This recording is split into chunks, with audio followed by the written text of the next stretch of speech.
our good friend Chris Hummer, 247Sports.com, covers college football for the network on a national level. Chris, welcome into the program. Yeah, thanks, Travis. Looking forward to Cupcake Week out over in the SEC. It's always delicious.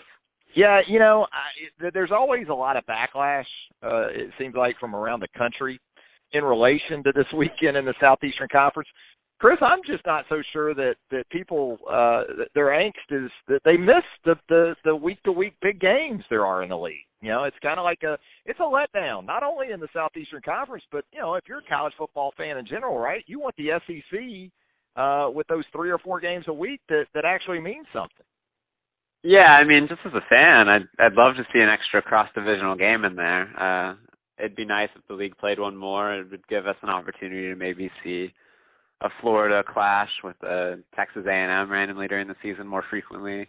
And it would give us times where we wouldn't have to wait for Georgia and LSU to play every 10 years in each other's home stadiums. So I think it could be nice, but I get why the SEC doesn't do it. Yeah, and as you know, Nick Saban is pushed for that 9th conference game. And just can't seem to get enough support for it from the upper levels in terms of decision makers around the SEC. Let's start with Alabama. I know a week ago, middle of last week, you had a piece at 247Sports.com. You also spoke with Kirk McNair, my colleague there, at BamaOnline.com in terms of the potential of how this Alabama team might be regarded contingent upon running the table, going 15-0, and doing it largely in dominant fashion up until this past Saturday. A Mississippi State team got behind 14-0, but it certainly wasn't easy for Alabama, not on the offensive side of the ball anyway. And I think that's sort of, the perspective in which a lot of fans view football teams, right or wrong. In this era of football, it's largely about if you're dominant on offense, then you're a dominant football team. But again, State didn't make it easy. In terms of the certainty that was there before Saturday at Bryant-Denny Stadium compared to maybe coming out, do you think from that standpoint it took a little bit of a hit as far as it almost seemed a given that people around the country expected this team to go 15-0 now? Did that change any with the struggles that this team had at times against State? Yeah, I think it might have shifted a little, but I wouldn't say a lot. I still think Alabama is the best team in the country by a pretty significant margin, and the only team I think is particularly close is probably Clemson. People forget Mississippi State's defense allowed a nation best 9 touchdowns coming into last week. I think Alabama scored, I believe, 3 in the game offensively. And when you're putting up a third of the offensive production against that team an entire season, even if your offense didn't do as well as it had in previous weeks, you're still doing pretty well. Mississippi State's got 2 first-round picks on its defensive line, and it's a really well-coached football team on that side of the ball. And I don't think it's a surprise to see Alabama not put up 500 yards of offense like it seems to every week. But I think it does show against the Clemson, which has the defensive talent up front, to kind of slow things down a little bit for Alabama, that there could be some games out there that can give them trouble. I don't know if this game reflects well on like a Georgia in the future, because I don't really think Georgia does the type of things up front that are necessary to slow Alabama in the way that you can slow Alabama. But for a team like a Michigan or a Clemson that has the defensive front and kind of the corners on the outside that can cover and kind of slow down Alabama a little bit, I think it does give you room to pause. But at the same time, we also saw Alabama's defense post a second straight shutout. So it's not as if the team is struggling in all aspects by any means, or even really in one particular aspect. So while I think maybe there are some rays of sunshine out there in Clemson and Michigan and maybe even in Georgia, I don't really see this as a particularly weak effort by Alabama by any means. 2 straight games, Chris, with interceptions for Tua Tagovailoa after being perfect through the first 8 games of the season.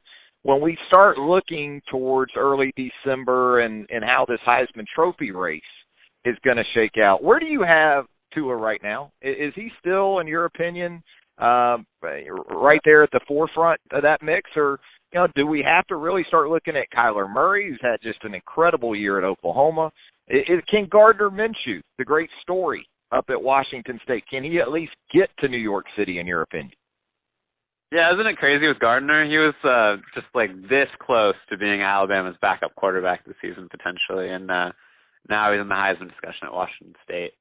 Kind of an incredible story. And if Washington State runs the table the rest of the way, I have no doubt that Gardner will be in New York, at least in one of those 4 or 5 spots. But in terms of the top 2, I've always thought Kyler Murray should be in the discussion. I think if you look at Kyler's numbers right now, they're just incredible. They're actually tracking better than Baker Mayfield's last season. And we know that Baker won the Heisman and went number 1 overall. I live close to Oklahoma. I'm around that program a lot. Kyler is an incredible talent. He's the best high school quarterback I've ever seen. I think he deserves to be in a legitimate discussion and potentially win the Heisman Trophy. That said, I don't really see anybody passing Tua unless Alabama loses. He's a part of a dominant team. Tua's obviously had a great season, and his 2 interceptions are still 3 better than what Kyler's thrown this season. Kyler's thrown 5, and maybe it's a good thing. He looks a little mortal. It might help voters relate to him a bit. And an Alabama team that's undefeated with a quarterback as good as Tua isn't going to lose out on the Heisman Trophy. Winning still matters above all, and Alabama has one of the best players and the best team, and I just don't see anybody passing Tua for that trophy unless the Tide lose at some point. You know, we still have OU in West Virginia out there on the Friday after Thanksgiving. Is that a big enough stage for Will Grier? Should he just go off for the Mountaineers in that game to maybe, again, just more so maybe from a finalist standpoint, you know, make a late push from that perspective? Yeah, I really think so. I think Will Grier is probably, I would slot him third in a Heisman ballot right now. I think Will's had a really good season. His arm is the biggest reason West Virginia only has 1 loss. And in that stage, if you outduel Kyler Murray, that's a good way to pass him for potentially second in the standings. I think Dwayne Haskins has lost a lot of ground, and there's not really a running back out there this year that you can point to. And Quinnen Williams is probably the best defensive player in the country, and he might garner a few votes, but I think it's going to be kind of an all-quarterback race this year with guys like McKenzie Milton and Gardner Minshew pushing for those like 4th and 5th spots. But I think Will Grier is already pretty solidly in that top 3. Yeah, and West Virginia gets a game against Oklahoma State this week, in which the opportunity will certainly be there, I think, for Will Grier to put up some big numbers on a fairly decent-sized stage anyway. I mean, that's a nice Big 12 matchup there set for Stillwater coming up this Saturday, right? Yeah, and you know there will be points. The Big 12 does not ever short anybody, both in length of game and points scored in the game. So I believe Taylor Cornelius threw for 500 yards against Oklahoma's defense last week, and Oklahoma State's defense pretty consistently gives up around that number offensively. So Will Grier could indeed have a huge game on a pretty big stage in the Big 12. Talking with Chris Hummer, the national college football writer for 247Sports.com on a Monday edition of Southern Pride Sports, presented by Carty and Lloyd Attorneys at Law and Mercedes-Benz of Tuscaloosa. That coaching carousel, Chris, can you hear the music from the carousel? It's getting a little louder, and that baby's cranked up. Most recently, we see Bobby Petrino out at the University of Louisville. Not a surprise, I guess, that Bobby's going, but, man, these buyouts for these coaches, I mean, that's a big check, $14 million in full to Bobby Petrino. So while you may view him as a loser from the football weekend, he's actually going to be okay when it comes to the bank account. As far as, the potential for it seems like the default candidate for that job is Jeff Brom of Purdue, but do you think it's as easy as that for Louisville in going to a native and an alum, or do you think there's maybe going to be some other guys in play there for that gig? Well, first of all, in terms of Bobby, you have to remember he's supporting about like 15 of his family members on his staff, so that $14 million is going to have to go a long way. But trust fund, yeah, trust fund. Exactly. But Jeff Brom should be priority number 1. I wrote this yesterday. I think it's a no-brainer in terms of that regard. Jeff Brom is Louisville, Kentucky at his core. He went to high school there. He grew up there, played in college there. He began his coaching career there. It's a no-brainer hire in that regard. it just might be really expensive. We already know how much the buyout is, $14 million for Bobby. And then Jeff Brom was making just a tick under what Bobby was in the first place at Purdue. He's making about $3.8 million a year, and I believe he has 6 years left on his contract. So in order to lure Jeff to Louisville, you're going to probably have to pay him upwards of $4.5 million over 5 years, and that number is going to be almost fully guaranteed, like every college coaching contract is. Plus, you have another potentially $4.4 million or $3.3 million you have to pay Purdue to kind of get Jeff Brom out of that contract. So that could get to be really expensive. But if you're Louisville, you almost have to pay it. You're paying $14 million to get rid of Bobby Petrino to enter the coaching market this season. You have to swing big, and Jeff Brom is that guy. If that doesn't happen, I think you could have a few appealing options around the country. I think Neil Brown makes a lot of sense. He does really good things at Troy. He knows the area pretty well. Bill Clark is another name out of Alabama who's doing really great things at UAB that I think would make a lot of sense. But at the end of the day, I actually think Charlie Strong might be an interesting option if you're looking for stability and if you're looking for a guy who's going to run a program the right way. And that program and athletic department as a whole has been kind of a mess recently, that Charlie's one of those guys. But at the end of the day, it's Jeff Brom or bust for Louisville this coaching search.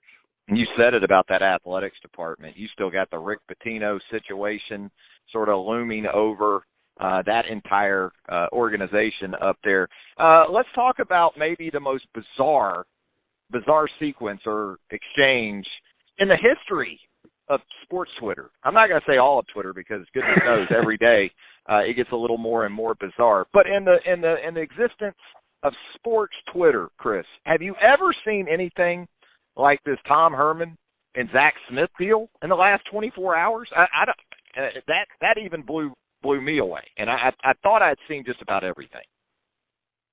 Yeah, it's pretty unbelievable that Zack Smith, somebody, I just don't understand how Zack Smith is still in the news cycle, but he went ballistic last night, and those Tom Herman tweets were definitely something else. I won't say that Zack Smith came across really well. No. When you fire off like 25 tweets in a row like that, I think you lose a lot of credibility. I'm not going to speculate whether what he's saying is true or not true. I live in Austin. I don't expect the UT administration to have any issues with what went on, or for anybody to really react with more than a question towards Tom. It's not like Zack Smith is the most credible witness in a lot of cases, and even if he's saying what he's saying has some merit, that is a private affair, and I don't really expect that to affect Tom Herman's job status at UT. Anyway, it just kind of it seemed like a really angry, desperate person just kind of unloading on Twitter, and it was unloading in a way I've never seen before for sure.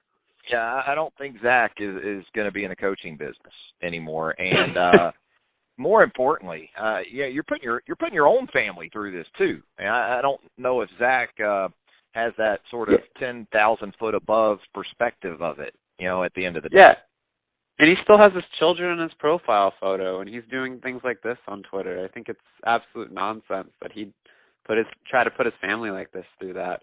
I don't understand what he's thinking, but maybe he's just not thinking that well right now. So, Chris, here we are headed into the next to last weekend of the college football regular season. Is Notre Dame Syracuse this Saturday the game that matters the most on the national level? It looks like if Notre Dame gets this win, I guess at Yankee Stadium on Saturday, looking at Southern California right now, you talk about a hot seat potential situation with Clay Helton, freshly extended, by the way, Clay Helton. That's what we're kind of down to this weekend, isn't it? Yeah, I think it's either Syracuse, Notre Dame, and who would have thought that at the beginning of the season as a huge game, or you could watch, I guess, Iowa State, Texas on the Longhorn Network, and I assume those outside of the Texas borders don't get that. So you're probably stuck with NBC and the Irish. So, yeah, Syracuse is really good for those who haven't paid attention. Dino Babers runs that beer and shoot that kind of Art Briles made famous, and in my opinion, it's really turned Syracuse into a pretty instantly good team. Eric Dungey's a really good quarterback. He's been there for 4 years. He's tough as nails and really delivers the football accurately. And I think The Irish are going to have a really big test this week, and they need Ian Book back for this game because I know Brandon Wimbush played pretty well, but that offense is not the same without Ian under center. Yeah, who thought we would ever be to the point where you say, yeah, he played well against Florida State, but Syracuse is an entirely different animal. That's where we're at with Florida State these days, Chris. Oh, man, there's some messes across college football. You mentioned USC, and Florida State is at the forefront of that. Willie Taggart had way too much talent for anything like this to happen. This is kind of inexcusable. Well, Chris, as always, we appreciate you joining us here on the program. Great insight, as always. Great catching up with you, my man.